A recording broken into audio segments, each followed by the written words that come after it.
Hi, it's Mag from SexEd, and today I want to talk about 3D printed clitoris because it is something that is amazing. It has been around for close to 10 years now, and I've seen a lot of people use them, and it's a fantastic tool to mediate scientific knowledge. But most of the time, like, people don't know which model they use and where it is coming from.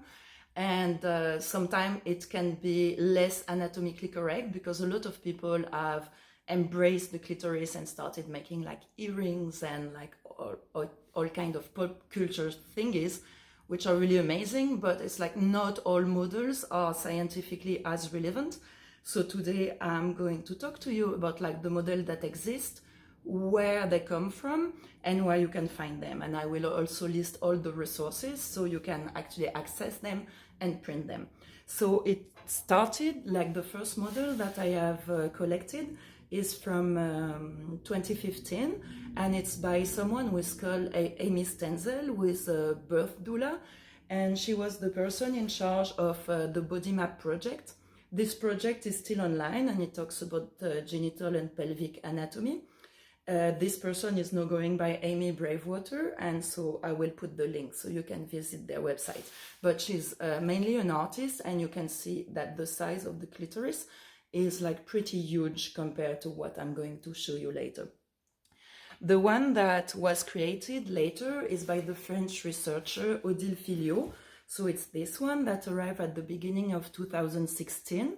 And this one has been really making the buzz, and it was like based on the data available at the time, and Odile took 1 year to arrive with this model that was creating in partnership with a facilitator at Musée des Sciences et de l'Industrie in Paris.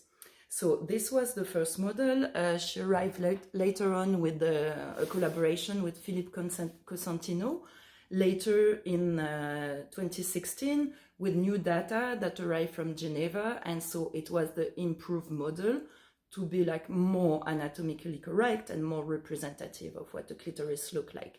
So it is this one, and I arrived later on with the soft version of it, because if you've ever printed a 3D clitoris, you know that they tend to break because this is really thin, and when it's plastic, it will break in your bag or in your pocket. So I arrived with the soft model, but which is exactly the replica of this one. Then in 2020, you have the team in Geneva with Jasmine Abdulkadir, who did 30 MRIs of patients. 15 of patients were with female genital cutting, 15 were intact, no genital cutting. And so they had these 30 MRIs. They took the 4 best ones to give us models of real clitoris, of real live people. So you see, they look like this. So this is the entirety of the clitoris of a live person. And we have 2 more models there. So those ones, and so you see the purple one has got no gland because it was a genital cutting. So this person had a genital mutilation. And so they arrive later on based on this data with 2 stylized model. So it's like taking the average data of what they had and creating a model with genital cutting and with no genital cutting. So this is what we have from 2020. In 2021, you had another team in Australia with Ellen O'Connell, the urologist who did the clitoris MRIs in 1998. And so it was with the late Dr. Ea Mulligan and Angela Holmes and Susan Belton. So they arrived with this model, which is, you see, bigger, more fleshy.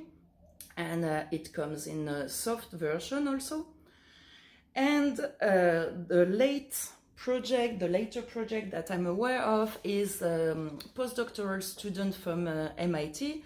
Her name is Shaniel Bowen, and she did a lot of MRIs on patients with a specific pelvic complication, and one with 164 patients with no pelvic complication, no disease, no surgery. And from all the data that she collected, she arrived with a median Clitoris. So this is the latest that has not been published yet, but the data has been collected. So you see there are a lot of variation in between all the clitoris that I've shown to you. And it really depends on the data you have access to, how you have compiled it, the way you have measured it. And so this is really like, it's science that is being created as it goes. And like it is to the people who are specialized in anatomy and working on this to determine which model is better, what can be improved.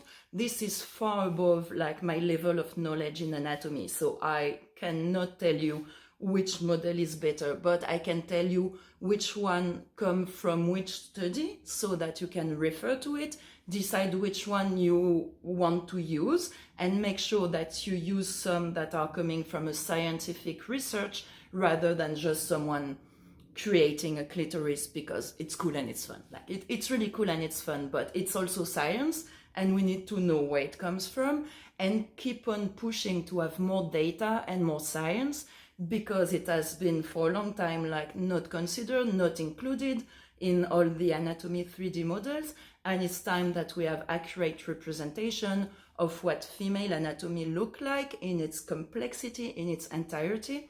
And so this is what I'm trying to do today, like giving you all the tools. And it's also super important, like all those researchers, some of them have been working completely for free to arrive with these models, and they have been kind enough to make this model available for copyleft, which means that you can go on a website, download it for free, 3D print it, and use it. And this is amazing because science shouldn't be gatekept, I don't know to conjugate this, but it shouldn't be like only those who pay can access the data. And because they did it for free and then make it available for free, it is the least we can do to credit them when we use the model, to know where the science comes from, and to sometimes like not make money using some other people, because like you see a lot of people who are actually printing and selling, and it's not cool because it's not what it's about. It was about like making science available.